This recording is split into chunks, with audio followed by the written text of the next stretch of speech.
జగన్మోహన్ రెడ్డి గారు మోసం చేయలేదు, ఆ కుటుంబం మోసం చేయలేదు. ఆ కుటుంబం గౌరవం పెంచింది. జగన్మోహన్ రెడ్డి గారు గౌరవం పెంచారు. నేను మొన్న ప్రెస్ మీట్, ఈ ప్రెస్లో నేను మాట్లాడినటువంటి ప్రతి మాట కూడా రికార్డ్ అయింది. అది తప్ప ఇంకేం లేదు. నేను పేపర్ రాసుకున్నానే, ఎలక్ట్రానిక్ మీడియా రికార్డ్ చేసుకున్నానే, అది తప్ప రెండోది లేదు. అసలు నేను మాట్లాడిన చోట ఎక్కడైనా సరే మోసము, జగన్మోహన్ రెడ్డి గారు మోసం చేశాడు అని చెప్పి అసలు ఆ కుటుంబం, జగన్మోహన్ రెడ్డి గారి కుటుంబం వస్తాను. అసలు జగన్మోహన్ రెడ్డి గారి కుటుంబాన్ని గురించి నేను ఎప్పుడు మాట్లాడాను? జగన్మోహన్ రెడ్డి గారి కుటుంబంతో ఏం సంబంధం మాకు? మాకు ముందు రాజశేఖర రెడ్డి గారు చనిపోయేటంత వరకు చాలా సన్నిహితంగా ఉన్నాం. ఆయన అంటే ఎనలేనటువంటి అభిమానం అదే కొనసాగింది. ఆయన ఉన్నప్పుడు ఆయన మాకు చేశాడు, అయినా మేము ఆయనతోనే ఉన్నాం. ఆయన ఇట్లా చేశారు అట్లా చేశారు ఇప్పుడు అనుకోలేదు. మనం కూడా ఇప్పుడున్నా మేము అనని వాటిని నేను అన్నానని చెప్పి మీరు ఎందుకు మాట్లాడారు? మోసం చేశానని చెప్పి నేను ఎప్పుడన్నాను? నేను మాట్లాడిన ప్రతి మాట రికార్డ్ అయిపోయింది. నేను 2013 నుంచి నేను బయటకు వచ్చేటంత వరకు కూడా ఏం జరిగిందో చెప్పాను. జగన్మోహన్ రెడ్డి గారు తీసుకున్నటువంటి నిర్ణయాలు మాకు నచ్చలేదు కాబట్టి నేను బయటకు వెళ్తాను. ఆ నిర్ణయాల వల్ల బయటకు వచ్చాను. తప్ప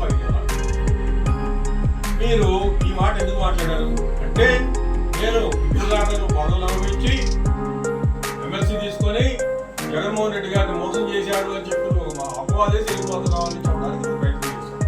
నేను ఎక్కడన్నాను అంటే, మీరు ఉద్దేశం ఏంటంటే మీ మనసు నిండా నిండిపోయి ఉంది. ఏమనంటే రాజశేఖర్తో మోసం చేశామనే మాట మాత్రం మీ నరనారాన జీర్ణించుకుపోయింది. అది కన్నుకొచ్చి నేను అనన్నటువంటి మాటను కూడా మీరు మోసం అనే మాట బయటకు వచ్చింది. నేను కూడా అన్నాను, ఎవరికి తోచినట్టు వాళ్ళు అన్వయించుకుంటున్నారు. అంటే రాజశేఖర్ రెడ్డి ఈ రకంగా చేయటం అనేది మోసం అనేది మీకు తెలుసు. మోసం అని మీ మనసులో దాగి ఉంది, మీ మనసులో ఉంది కాబట్టి మేము మోసం చేయలేదని సమాధానం చెబుతున్నాను. నేను కూడా అన్నాను, జగన్మోహన్ రెడ్డి గారు మోసం చేశాడు లేకపోతే ఆ కుటుంబం మోసం ఎందుకంటారు? అసలు కుటుంబాన్ని నేను జగన్మోహన్ రెడ్డి గారిని మాత్రం ఎందుకంటారు? 2019 దాకా ఆయన లక్ష్యం సన్నిహితంగా ఉండడం అన్నీ చేశాం కదా. ఆయన ఈ రకంగా నాకు చేసుకుంటూ వచ్చాడని చెప్పాను. ఆయన తీసుకున్న నిర్ణయాల వల్ల మాకు ఇబ్బందికరంగా ఉంది. ఆయన ఏం చెప్పాడు చివరిలో? పల్నాడు మీటింగ్ జరిగేటప్పుడు 7 శాసనసభ్యులు పోటీ చేసి పిలిచినప్పుడు అక్కడ మాట్లాడుతూ ఏమన్నాడు? మీరు పక్కన పెట్టాలి అన్నాడు.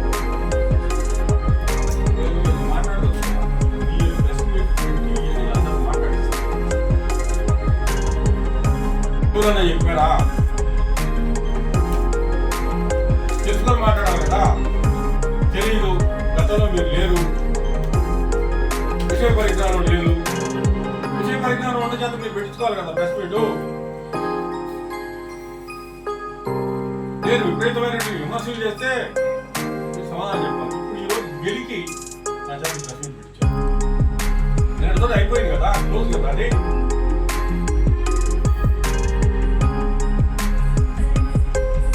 పైగా నీ వెనకమాల కూర్చున్నారు, ఒకళ్ళిద్దరు ఉన్నారు. 2004లో ఇద్దరు ముగ్గురు ఉన్నారు అక్కడ. 2004లో నేను ఎట్లా గెలిచాను, ఏం జరిగింది ఈ నియోజకవర్గంలో, ఎంత గొడవ జరిగింది, రోడ్డు మీద ఎంతసేపు ధర్నా చేశాను, ఎంతసేపు ఉండాలని వాళ్ళకు కూడా అవగాహన ఉన్నట్టు వాళ్ళు ఉంటారు. కనీసం వాళ్ళని అడగాలి కదా.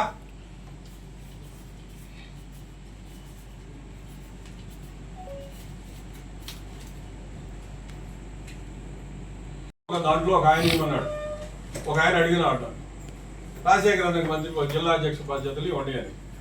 లేదు అందరూ పక్కన పెట్టావులే, పక్కన పెట్టానని చెప్పి నాయకుడు అన్న తర్వాత కూడా ఇంకా ఆ పార్టీలో ఉండేది ఎక్కడ?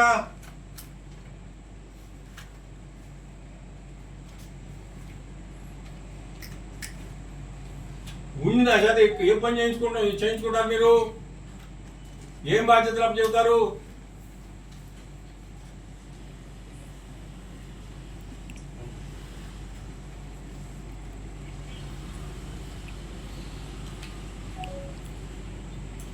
నేను ఇంకా అక్కడ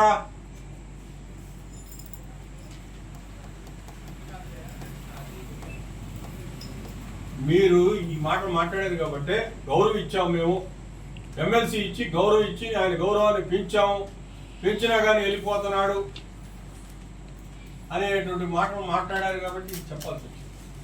ఎలా చెప్పను, అయిపోయింది, అది అయిపోయింది, క్లోజ్.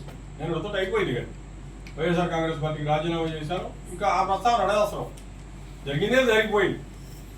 ఉన్నాం 15 సంవత్సరాల పాటు దాంట్లోనే ఉన్నాం. మంచి జరిగిందో చెడు జరిగిందో జరిగింది. నేను ఒక మాట ఆయన్ని వ్యక్తిగతంగా అందలుచుకోలేదు. పైగా నేను ఆయన కృతజ్ఞతలే చెప్పాను ఆయనకి, ఏది ఎమ్మెల్సీ ఇచ్చినందుకు.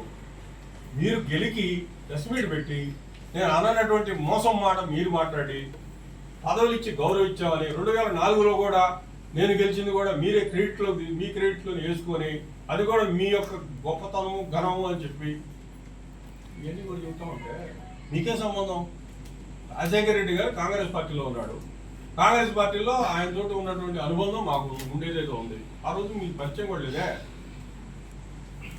కాంగ్రెస్ పార్టీలోంచి బయటకు వచ్చిన తర్వాత ఆ పేరు చెప్పే కదా మీలోకి వచ్చింది. బయటకు వచ్చిన తర్వాత మీతో ఎట్లా ఉన్నాం, మీతో పనిచేసేటప్పుడు నేను ఎట్లా పనిచేశాను, ఇదే కదా మనకి కావాల్సింది. నేను కూడా చెబుతున్నా కదా, 2019 ఎలక్షన్ అయిపోయేటంత వరకు కమిటెడ్గానే ఉన్నాం. ఆయన కూడా నా పట్ల అట్నే ఉన్నాడు. చెప్పింది నెరవేర్చాడుగా అనుకున్నాను నేను. అందుకే అట్లా నమ్మాం. రాజశేఖర్ జగన్మోహన్ రెడ్డి గారికి ఒక పేరుంది ఎన్నికల ముందు, మాట తప్పడు మడమ తెప్పుడు అని. అందుకని కార్యకర్తలందరూ కూడా నమ్మారు. 2019 పూర్వం సంగతి మీకెందుకు, ఎక్కడ అనలేదు కదా. నేనేమి పని చేయకపోయినా మీరేం మొయ్యలేదు నన్ను భుజాలెక్కించుకొని. నేను పని చేస్తున్నాను, కమిటెడ్గా ఉన్నాను. నియోజకవర్గాల్లో ఎక్కడా కూడా గ్రూపులు లేవు, తగాదాలు లేవు. నా వల్ల ఒక్కడికి కూడా తగాద రాదు. తగాదాల పరిష్కారం తప్ప ఎవరికి ఏ సమస్య వచ్చినా నేను వెంటనే అటెండ్ అయ్యేవాడిని. జిల్లాలో ఏ కార్యకర్త చెప్పినా, ఏ ఎమ్మెల్యే చెప్పినా, పదవులు కావాలంటే ఏం కావాలన్నా కూడా వాళ్ళు చెప్పిందే చేసేవాడిని. కాబట్టి నాతో కాంట్రవర్సీ లేదు ఎవరికి.